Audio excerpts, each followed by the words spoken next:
नमस्कार, आप देख रहे हैं हमारा खास कार्यक्रम खबर देश से। वायरस एक, रूप अनेक, अनगिनत वेरिएंट, गिरगिट से भी तेज रंग और रूप बदलता कोरोना एक बार फिर खतरे की आहट दे रहा है। कोरोना की दूसरी लहर जब थमती जा रही है तो फिर से ये बहरूपिया वायरस नए वेरिएंट के साथ वापस लौट रहा है। जी हां, डेल्टा प्लस, ये शब्द आजकल सबसे ज्यादा चर्चा में है। दरअसल ये कोरोना का नया वेरिएंट है जिसे सबसे ज्यादा खतरनाक माना जा रहा है। देश में दूसरी लहर के लिए कोरोना का डेल्टा वेरिएंट जिम्मेदार माना गया और हर बार कोरोना नए वेरिएंट के साथ और ज्यादा ताकतवर बनकर वापस लौट आता है, जमकर तबाही मचाता है। विशेषज्ञों के मुताबिक माना जा रहा है कि डेल्टा प्लस वेरिएंट तीसरी लहर की संभावना को जन्म दे रहा है, लेकिन हमारा काम आपको डराना नहीं बल्कि आपको जागरूक करना है। इसीलिए आज हम डेल्टा प्लस के बारे में आपको वो सब जानकारी देंगे जिससे इस वेरिएंट से बचाव किया जा सके। लेकिन सबसे पहले ये जानना जरूरी है कि डेल्टा प्लस आखिर क्या बला है, किस तरह से ये अपने पैर पसार रहा है। ये रिपोर्ट देखिए और जरा समझिए। और डेल्टा वेरिएंट को वेरिएंट ऑफ कंसर्न माना गया है।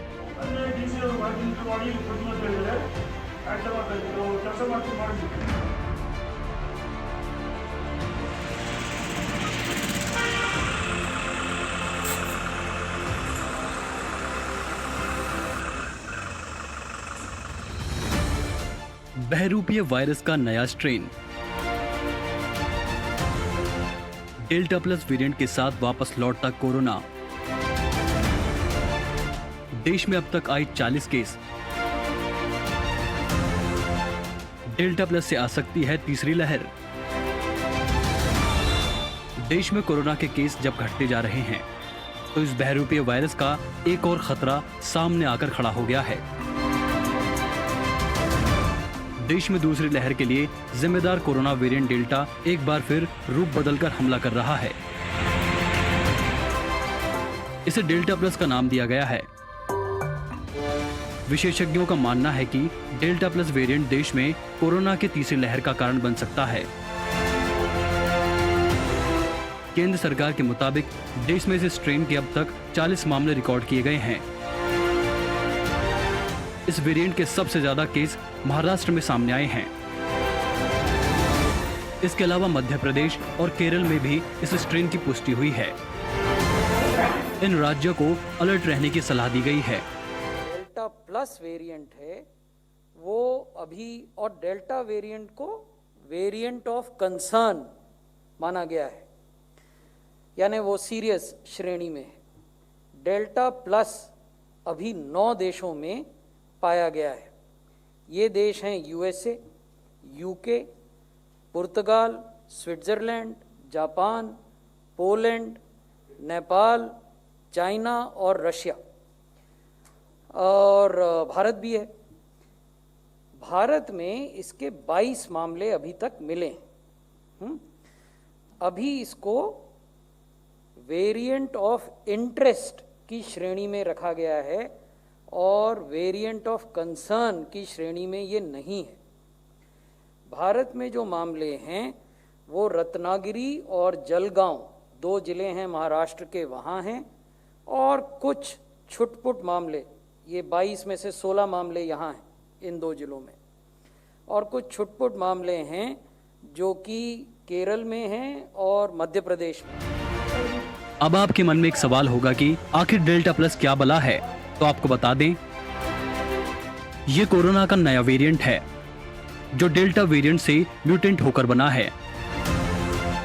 B.1.617.2.1 या AY.1 नाम दिया गया है। डेल्टा प्लस वेरिएंट की पहचान इस साल मार्च में हुई।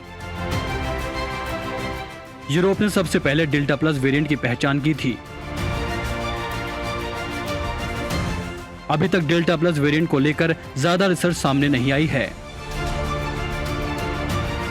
अभी तक जितने भी वेरिएंट आए हैं, डेल्टा प्लस उनमें सबसे तेजी से फैलता है।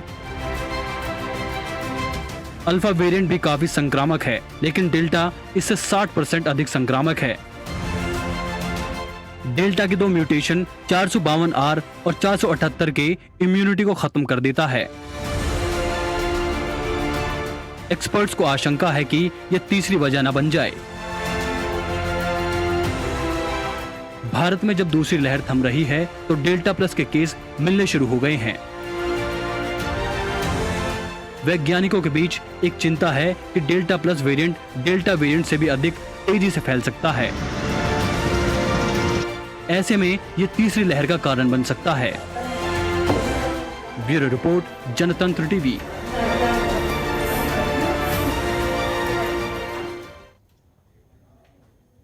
तो डेल्टा वेरिएंट का घाव अभी भरा भी नहीं कि अब ये डेल्टा प्लस। फिलहाल हमारे साथ इस मुद्दे पर बात करने के लिए दो खास मेहमान जुड़ चुके हैं। सीधा उनका रुख करते हुए आईएमए के पूर्व उपाध्यक्ष डॉक्टर DR राय हमारे साथ जुड़ चुके हैं। बहुत बहुत स्वागत है डॉक्टर साहब आपका। और डॉक्टर लोकेंद्र गुप्ता भी वरिष्ठ चिकित्सक हैं मेदांता लखनऊ के, वो भी हमारे साथ जुड़ चुके हैं। लोकेंद्र गुप्ता जी, सबसे पहले मैं आप इसे जानना चाहूंगी, ये डेल्टा प्लस वेरिएंट क्या बला है, कैसे इसे समझा जाए? देखिए, जैसे कि हमने देखा है कि पहले यूके में अल्फा वेरिएंट था, देन फिर इंडिया में वायरस म्यूटेट हुआ एंड देन डेल्टा आया and then now we are talking about delta plus variant. तो ऑब्वियसली अभी ये नया वायरस है, नया म्यूटेशन है, तो हमें समझना पड़ेगा कि अभी रिसर्चर्स एंड डॉक्टर्स को स्टडी करना है। अभी वी कांट अज्यूम और प्रिज्यूम कि इसके ये इफेक्ट होने वाले हैं। अभी इंडिया में लगभग 40 केसेस हैं ऑफिशियली, अनऑफिशियली हो सकता है कि नंबर्स काफी ज्यादा हो। तो इसलिए इम्पोर्टेंट है कि जो अभी तक समझा गया है कि इसका कंटेजियस ज्यादा है ये वेरिएंट, ये स्प्रेड काफी तेजी से करता है, बट स्टिल अभी तक इवन साइंटिस्ट को, डॉक्टर्स को इसके जो इफेक्ट्स हैं ह्यूमन बॉडी पे कितना वेरी करता है। क्योंकि ये गलती हमने जो की थी, आई थिंक गलती था या जो भी था, क्योंकि first wave and second wave में एक काफी डिफरेंस था। और हमारा जो प्रोटोकॉल चल रहा था वो WHO के हिसाब से, इवन एम्स प्रोटोकॉल के हिसाब से कोविड-1 के हिसाब से चल रहा था, जबकि कोविड-2 वाज काफी डिफरेंट था, उसके इफेक्ट्स काफी ज्यादा सीवियर थे। तो हमें अगर डेल्टा प्लस के लिए रेडी होना है तो we have to be 100% sure कि हम as per research, as per scientist and doctors हम अपना प्रोटोकॉल अभी से रेडी करें कि how to prevent ourselves from covid this delta plus variant, and then उसका management should be ready prior to this variant. मतलब एक बार फैल जाएगा उसके बाद चीजें करेंगे तो फिर it is going to be very difficult. ठीक है डॉक्टर राय, आप इस वेरिएंट को किस तरह से देखते हैं, कैसे समझाएंगे लोगों को, क्या है ये बला? देखिए, देश वैसे ही बला से जूझ रहा है। हमने पहली वेव देखी, उसके बाद ये सोचा कि भाई जब हमको दिसंबर में कहा गया कि हमने हिंदुस्तान के हमारे साइंटिस्ट ने 2 वैक्सीन बना लिए हैं और हमने बहुत अच्छा कंट्रोल किया, पूरे विश्व के अंदर हिंदुस्तान की तारीफ होती थी कि फर्स्ट वेव को किस प्रकार से कंट्रोल किया है। लेकिन हम कॉम्प्लेसेंट इतने हो गए, इतने लापरवाह हो गए, जिसका हमको खामियाजा जो फरवरी, मार्च, अप्रैल के अंदर बहुत बुरी तरह देना पड़ा। ये हमको, मैं आपको थोड़ा सा और मैं डाटा बताऊं, डॉक्टर लोकेंद्र जी जो कह रहे थे बिल्कुल ठीक कह रहे थे। साइंटिस्ट सारे इस वक्त अपनी फिंगर्स क्रॉस करके बैठे हैं, वो अंदाजा लगा रहे हैं कि ये क्या होने वाला है। देखिए, हमारे जो फर्स्ट वेव के अंदर हमारी जो पीक गई थी वो 97,000 पर डे के ऊपर गई थी, और सेकेंड वेव के अंदर हमारी पर डे जो इन्फेक्टिविटी, जो इन्फेक्शन आया था 4,25,37,000 के ऊपर पहुंच गया था। और हमारा उसी कैलकुलेशन के हिसाब से थर्ड वेव अगर आ गई, जो कि अब चांसेस बहुत लग रहे हैं, तो हम ये एक्सपेक्ट कर रहे हैं और हमको मेंटली तैयार रहना पड़ेगा कि ये इस आंकड़ा, मैं डरा नहीं रहा हूं, एज ए डॉक्टर कंसर्न हूं, वार्न कर रहा हूं, ये आंकड़ा 7 लाख को क्रॉस कर सकता है। जो हम चाहेंगे ईश्वर से प्रार्थना करें कि ना करें, क्योंकि जैसे डेल्टा प्लस की बात कर रहे हैं, डेल्टा था हमारे पास वायरस, इसके अंदर वो कहा भी ये गया कि इसका ओरिजिन हिंदुस्तान के अंदर हुआ है, और ये जो वायरस होता है ये हमेशा म्यूटेट करता रहता है। म्यूटेट करने के ऊपर इसका जो अल्फा डेल्टा प्लस का नाम दिया गया 1.617.12 या R417418, इसकी इन्फेक्शन रेट 60 टाइम्स ज्यादा है डेल्टा से भी। अगर आप सोचे कि 60 टाइम अगर ज्यादा है जी, आप यहीं से कैलकुलेशन कर लीजिए। और दूसरा जो सबसे बड़ी चिंता का विषय आ रहा है, ये बच्चे को भी अफेक्ट कर रहा है। अभी देखिए, महाराष्ट्र के मध्य प्रदेश के अंदर एक 8 साल के बच्चे को भी इसने इन्फेक्ट किया डेल्टा ने। और हमको ये चिंता है कि अगर ये वाकई में, जो कि हमारे सब साइंटिस्ट, राजकुमार वगैरह जो हमारी टास्क फोर्स है, सब लोग ये सोच रहे हैं कि थर्ड वेव हमारे बच्चों के ऊपर ज्यादा असर करेगी। उसके लिए हमको मेंटली और उसके लिए हमको हर हालत से इंफ्रास्ट्रक्चर को उसके हिसाब से हमको तैयार करना चाहिए और करना पड़ेगा अगर हमने इसका सामना करना है।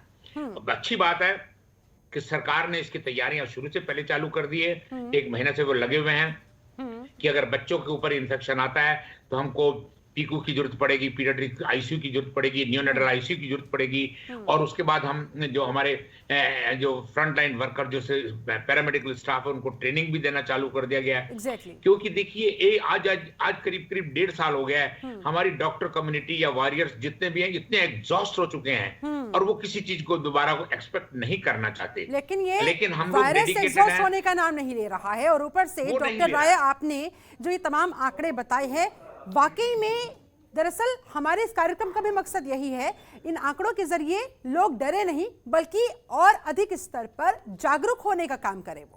वो इस बात को समझे, इसकी गंभीरता को समझे कि किस हद तक उनकी एक छोटी सी लापरवाही उनके साथ साथ उनके आसपास के उनके अपनों के जीवन पर भारी पड़ सकती है। इसीलिए जो गलती पिछली दफा हुई, पहली लहर के बाद जो लापरवाहियां बरती गई, उन्हें थामना होगा, उन्हें रोकना होगा, ताकि तीसरी लहर हम खुद इनवाइट न कर ले। डॉक्टर लोकेंद्र, आप क्या सलाह देंगे, आप क्या सुझाव देंगे, कैसे आखिरकार फिर इतने खतरनाक वेरिएंट से बचाव हो सकता है? क्या कुछ इस समय किया जाना चाहिए? देखिए, जो सबसे इम्पोर्टेंट है ना, हमेशा से कहा जाता है prevention is always better than cure. तो प्रिवेंशन का जो इस टाइम पे सबसे ज्यादा इफेक्टिव तरीका है दैट इज वैक्सीनेशन। अगर वैक्सीनेशन जो गवर्नमेंट ने भी काफी तेजी से स्पीड अप किया है ये वाला programme, and then vaccination is the thing which can prevent us from this delta plus variant. और उसके अलावा बाकी सारी चीजें पब्लिक को सबको पता है कि सोशल डिस्टेंसिंग है, हैंड वॉशिंग है, एंड देन मास्क पहनना, ये बेसिक चीजें प्रिकॉशन के साथ साथ सबको वैक्सीनेशन करना है। But at the same time government को भी चाहिए एंड देन रिसर्चर्स को भी चाहिए कि जो लेस देन 18 इयर्स की एज के ग्रुप के वैक्सीनेशन अभी तक स्टिल स्टार्ट नहीं हुआ है, उस पर भी वर्क करें एज सून एज पॉसिबल। अगर उसका ट्रायल कंप्लीट होता है, जैसे आज पढ़ा था मैंने कि कोवैक्सीन हो सकता है कि सितंबर तक लेस देन 18 इयर्स के जो बच्चे हैं उनको भी अलाउ कर दिया जाएगा वैक्सीनेशन। फाइजर भी कोशिश कर रहा है। तो जब तक हम अपने लेस देन 18 एज ग्रुप को कवर नहीं करेंगे तब तक हमें बचना बहुत मुश्किल होगा। ठीक है डॉक्टर राय, आप क्या सलाह देंगे, आप क्या सुझाव देंगे लोगों को, जो लोग आपको देख रहे हैं, सुन रहे हैं, आखिरकार डरने की बजाय कैसे इस वेरिएंट से वो अपने आप को बचाव करें? शिल्पा जी बिल्कुल ठीक कह रही हैं। जो मैंने अभी पहली बार भी आपसे कहा कि हम इतने कॉम्प्लेसेंट हो गए, इतने लापरवाह हो गए, ओवर कॉन्फिडेंट हो गए कि हमको कुछ नहीं होने वाला है।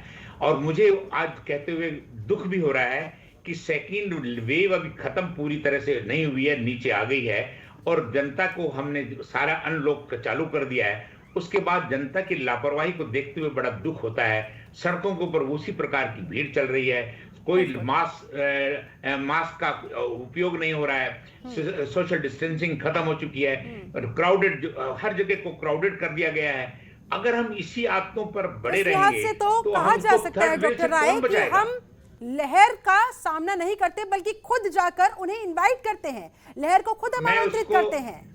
इसको हिंदी में कहते हैं ना, आ बैल मुझे मार।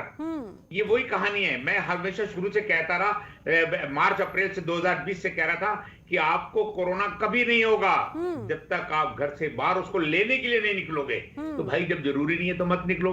मास्क हमने कह दिया शुरू में कि अब सिंगल मास्क नहीं डबल मास्क लेके निकलो, अपने हाथ में सैनिटाइजर जेब में रखो, उसके बाद डिस्टेंस बना के रखो, जरूरी नहीं है तो वहां भीड़ के अंदर खड़े मत रहो। अगर ये एहतियात हम बरत लेंगे, मैं आपको विश्वास के साथ कहता हूं, हमें किसी तरह का डरने की जरूरत नहीं है, क्योंकि कोई भरोसा नहीं है। ये पेंडेमिक थर्ड वेव की आप बात करें, 4-5 साल तक हमको इसको भुगतना पड़े, चाहे माइल्ड वेव में भुगतना पड़े, क्योंकि पेंडेमिक की जो डेफिनेशन बताएगी, जो पेंडेमिक आता है, महामारी आती है, वो एकदम खत्म कभी नहीं होती है। स्वाइन फ्लू के देख लीजिए कितने साल पहले हुआ, लेकिन अभी भी उसके केसेस आते जाते रहते हैं। तो हमको मेंटली तैयार रहना पड़ेगा। और सबसे बड़ी बात है, हम अगर उससे बच के रहेंगे तो हमें कोई चिंता करने की जरूरत नहीं है। अब रहा सवाल थर्ड वेव से बचने के लिए, जैसे सरकार को हमने तो अपने कई माध्यम से 10 बार बोला कि अगर हम 1 करोड़ वैक्सीनेशन पर डे लगाना चालू कर दें, वो जिम्मेदारी हमारी सरकार की है। क्योंकि अगर 75% पॉपुलेशन को हम इम्यून कर दें, इम्यूनिटी दे दें, वो इम्यूनिटी 2 तरह से दी जा सकती है, या तो वो बीमार हो जाए या उनको हम पैसिव इम्यूनिटी बना के वैक्सीन से दे दें। तो आज की तारीख में 3 करोड़ हमारे लोग सफर कर चुके हैं, और हम ये मान के चलते हैं कि हर एक पॉजिटिव केस के साथ 10 केस जो है ना, जो नॉट डायग्नोस अनडायग्नोज पॉजिटिव होते हैं, तो 30 करोड़ हो गए और 28 करोड़ को हमने इस वक्त वैक्सीनेशन दे दिया है। अभी हमारे पास 40-45 करोड़ को अगर हम वैक्सीन कर दें तो हम हर चीज से लड़ सकते हैं। और देखिए, कल हम बड़े खुश हुए थे जब 85 लाख लोगों को कर वैक्सीनेशन दिया गया सोमवार के दिन जब, लेकिन कल वही 85 वाला गिर के 54 लाख के ऊपर आ गया। अगर इसी प्रकार से नीचे चलता गया तो हम किस प्रकार से इम्यून कर पाएंगे, किस प्रकार से इम्यूनिटी देंगे। और दूसरी बात यह है कि सबसे बड़ा उपाय हमारे पास एक है, हमारी यंग जनरेशन को हमको वैक्सीनेट करना चाहिए और करना पड़ेगा अगर हमने अपने बच्चों को बचाना है तो, क्योंकि बच्चों के लिए अभी हमारे पास कारगर कोई वैक्सीनेशन नहीं है, उसकी ट्रायल चल रही है।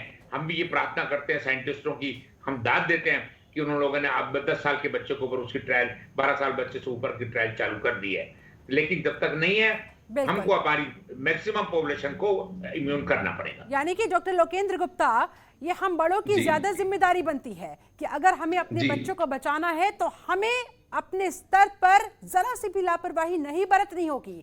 हर वो चौकन्ना तरीका अपनाना होगा जो हमें इस म्यूटेट से बचा सके, इस वेरिएंट से बचा सके, क्योंकि बहुत तेजी के साथ ये अपने रूप बदलता जा रहा है और जैसे जैसे रूप बदल रहा है वैसे वैसे और ताकतवर होता जा रहा है। लेकिन डॉक्टर लोकेंद्र गुप्ता, एक समस्या और सामने आ रही है। बहुत लोग कहते नजर आते हैं कि भैया हमारा इम्यून सिस्टम तो बहुत स्ट्रांग है, हमें कुछ नहीं होगा, या फिर हम कोरोना से एक बार इन्फेक्ट होकर ठीक हो चुके हैं, हमारे अंदर एंटीबॉडीज डेवलप हो चुके हैं, अब हमें ये वेरिएंट कुछ असर नहीं करने वाला। ऐसे लोगों को आप क्या कहेंगे? देखिए मैम, बहुत अच्छा किया है। स्पेशली कोविड सेकंड वेव में हमने इतने काफी ऐसे यंग केसेस देखे जिनका एज 25, 30, 40 के अराउंड था, जिनको कोई भी कोमॉर्बिडिटी नहीं थी, कोई और बीमारी नहीं थी, ना ही डायबिटीज था, ना ही हाइपरटेंशन था। वो सपोजिटली उनका इम्यून स्टेटस काफी ज्यादा स्ट्रॉन्ग था, बट उसके बाद भी उनको सीवियर कोविड हुआ और काफी मोर्टेलिटी मॉर्बिडिटी हमने देखी इन सेकेंड वेव। तो ये एक जो भ्रम वाली स्थिति रहती है लोगों के अंदर कि मेरे को कोविड हो चुका है, दोबारा नहीं हो सकता, क्योंकि सब में एंटीबॉडीज नहीं बनती। केवल 70 से 80% केसेस होते हैं जिनमें एंटीबॉडी बनती है। तो या तो सबका चेकअप करें कि किसके अंदर कितनी antibody, which is not feasible. तो ये तो बिल्कुल गलत मिथ है, भ्रम है कि मेरे को कोविड हो चुका है तो मेरे को दोबारा नहीं हो सकता। अगर आपके अंदर एंटीबॉडी नहीं बनी है तो there is every possibility you might catch covid again. और दूसरा कि अगर उनको ये लगता है कि मैं बहुत ज्यादा फिट एंड फाइन हूँ, मैं जिम जाता हूँ, मैं वॉकिंग या साइकिलिंग या योगा करता हूँ और उनको नहीं हो सकता, ये भी बिल्कुल गलत है। मैंने हमारे इधर इतने ऐसे पेशेंट्स आए थे जिनकी फैमिली केवल यही बोलती रह जाती थी कि ये तो है ना 15 साल से योगा कर रहे हैं, 15 साल से। Although I am not denying the positive effects of yoga और साइकिलिंग और एनी फिजिकल एक्सरसाइज, बट ये ऐसा नहीं है कि अगर आपका इम्यून स्टेटस बहुत स्ट्रांग है तो आपको कोविड नहीं हो सकता है। दिस इज एब्सोल्युटली रॉन्ग, क्योंकि ये सामने लाइव एग्जांपल्स है। इतने यंग लोग जिनको कुछ भी नहीं था, कोई कोमॉर्बिडिटी नहीं थी, नहीं डायबिटीज था, नहीं कोई कीमोथेरेपी, नहीं किडनी डिसीज, नहीं ब्लड प्रेशर, ऐसा कोई भी चीज बीमारी नहीं थी जिससे इम्यून स्टेटस कम होता हो, और यंग एज थी, वो स्मोकर्स भी नहीं थे, वो अल्कोहल भी नहीं लेते थे, पर लेकिन उसके बाद भी उनको कोविड हुआ और काफी सीवियर कोविड हुआ और काफी मोर्टेलिटी देखी गई। तो इसलिए ये भ्रम है कि जिसको कोविड हुआ है उसको नहीं हो सकता दोबारा, या वो यंग है, वो बिल्कुल फिट एंड फाइन है और सारी चीजें ठीक है। तो ये क्लियर करना बहुत जरूरी है। ठीक है डॉक्टर राय, फिलहाल यहाँ हमारे देश में इस नए वेरिएंट के 40 केस फिलहाल कहे जा रहे हैं, और जिस हिसाब से आपने समझाया, बताया कि कितना खतरनाक ये वायरस, ये वेरिएंट हो सकता है, उस हिसाब से तो बहुत तेजी के साथ ये संख्या बढ़ सकती है, ये मरीजों के मामले बढ़ सकते हैं, सामने आ सकते हैं, अगर तुरंत ही इस पर ब्रेक नहीं लगाया गया या फिर इसकी ट्रांसमिशन चेन को नहीं तोड़ा गया। ये कैसे किया जा सकता है? क्योंकि जहां जहां फिलहाल ये केसेस सामने आए हैं वहां से दूसरे राज्यों तक ना फैले, उससे बाहर वो ना जाए, क्या इस समय तुरंत किया जाना चाहिए? जी सबसे बड़ी अगर इसको कंट्रोल करना है तो हमको वही जो थ्योरी पहले की बनाएगी, क्वारंटीन वाली, आइसोलेशन वाली, हमको कंटेन करना पड़ेगा। जैसे इस प्रकार से अभी महाराष्ट्र के अंदर जो मैक्सिमम केसेस महाराष्ट्र के अंदर है वो रत्नागिरी के अंदर, जलगांव के अंदर। तो मैं तो कहूंगा उस दोनों कस्बों को बिल्कुल कंटोनमेंट बिल्कुल सील कर दिया जाए, ना तो किसी को अंदर एंटर करने दिया जाए, ना किसी को बाहर वहां से निकलने दिया जाए। वो 14-15 दिनों के अंदर वहां के बच्चों को पता लग जाएगा कि उनका कंटेनमेंट या आइसोलेशन से, क्वारंटीन से वो वायरस खत्म हो चुका है। वो सेम चीज को हमको मध्य प्रदेश में करना चाहिए और सेम हमको केरला में करना चाहिए। सबसे बड़ी चीज है। सेकंड चीज है, जितना मैक्सिमम हम टेस्टिंग करेंगे, ट्रेसिंग करेंगे, ट्रीट करेंगे। अगर हमने बाय द वे टेस्टिंग बंद कर दी, ये सोच के कि सिर्फ 3 राज्यों के अंदर है, हमने तीनों को कंटेन कर दिया, ये हमारी गलती होगी। हमको हमारी टेस्टिंग दोबारा बढ़ानी पड़ेगी, जीनोमिंग करनी पड़ेगी, देखना पड़ेगा कि जो नया वायरस आ रहा है वो वायरस यानी कि हम लोगों से तो उम्मीद कर रहे हैं कि वो लापरवाही ना बरते, लेकिन सरकार को अपने स्तर पर भी अपनी तैयारियों पर गौर करना होगा। प्रशासनिक अधिकारियों को भी अपने तमाम फैसलों पर गौर करना होगा, तमाम इंतजामों पर गौर करना होगा, ताकि सब लोगों के सहयोग के साथ हम इस संभावित तीसरी लहर को रोक सके। ठीक है डॉक्टर लोकेंद्र गुप्ता, जल्दी से आपका फाइनल कमेंट चाहूंगी। जाते जाते दर्शकों को क्या कहना चाहेंगे, क्या समझाना चाहेंगे? जी, दर्शकों को सर, मैम जैसे आपने बहुत क्लियर कहा कि उनको ये नहीं लगना चाहिए कि अगर मेरे को कोविड हो चुका है दोबारा नहीं हो सकता। अगर हम अभी भी सोशल डिस्टेंसिंग और फर्स्ट एंड सेकेंड वेव से नहीं सीख पाए हैं कि अगर सोशल डिस्टेंसिंग है, मास्क है, हैंड वॉशिंग है, अगर बेसिक प्रिकॉशन नहीं लेंगे और अभी भी किसी के मन में भ्रम है वैक्सीनेशन से कोई भी प्रॉब्लम हो रही है, तो भ्रम को दूर करें और जाके जितनी ज्यादा से ज्यादा नंबर में जाके वैक्सीन लगवाएं, क्योंकि वही एक सॉल्यूशन है। और अभी भी जिसको जरूरत नहीं है वो घर से बाहर नहीं निकले। सर ने बहुत क्लियरली बहुत सारी चीजें कही हैं, उसको पालन करना बहुत जरूरी है। उम्मीद है ये सारी बातें आपकी तरफ से जो कही गई है वो लोगों तक पहुंचेगी और लोग उसे जरूर फॉलो करेंगे। चलिए, बहुत बहुत शुक्रिया आपका डॉक्टर लोकेंद्र गुप्ता, डॉक्टर राय, हमारे साथ जुड़ने के लिए, विस्तार पूर्वक इस मसले पर चर्चा करने के लिए। तो कुल मिलाकर ये वेरिएंट बेहद चालाक है, ये वायरस बहुत चालाक है, तेजी के साथ अपने रूप बदलता जा रहा है। इसलिए हमें भी इससे ज्यादा चालाकी के साथ इससे निपटने की तैयारी, अपनी रणनीति बनानी होगी। और सबसे बड़ा ब्रह्मास्त्र सिर्फ एक चीज कही जा रही है और वो है वैक्सीनेशन। इसलिए जब भी आपका नंबर आए तुरंत जाकर वैक्सीन लीजिए और अपने आप को, अपने परिवार को सेफ रखने की कोशिश कीजिए। चलिए, इसी के साथ इस खास पेशकश में फिलहाल बस इतना ही। आपसे थोड़ी ही देर में 3:58 पर देखिए यूपी स्पेशल बुलेटिन। नमस्कार।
खबरों के निष्पक्ष विश्लेषण के लिए सब्सक्राइब करें Jantantra TV and press the bell icon. Never miss any update.